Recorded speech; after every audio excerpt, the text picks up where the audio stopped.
দেখেন ভাই, পানের বর অনেক কষ্টের ক্ষেত, অনেক কষ্ট করে ক্ষেতটা তৈরি করছি। তো আপনারা মনে করেন যে বর করা অনেক সোজা কাজ।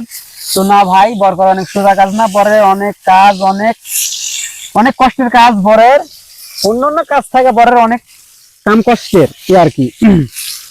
বরের কাজ অনেক কষ্টের। এটা আমাদের সোনার ক্ষেত, এটা আমার অনেক ভালো একটা ক্ষেত, অনেক টাকা আছে এই ক্ষেতে। কিন্তু কষ্ট না করলে তো কৃষ্ণ মিলে না, কোনো কাজে কষ্ট না করলে কৃষ্ণ মিলে না। তো তো এই পান ভেঙে আমার অনেক স্বপ্ন আছে। আমি একটা R15 গাড়ি কিনবো এবং আমার স্বপ্নের একটা বাড়ি তৈরি শুরু করব পানটা ভেঙে। আগের পান ভাঙারও টাকা আছে এবং এই পানটা রেখে দিয়েছি, কারণ আমার শখ পালন করার জন্য পানটা রেখে দিয়েছি। তো আমি একটা সুন্দর দেখে একটা বাইক কিনবো এবং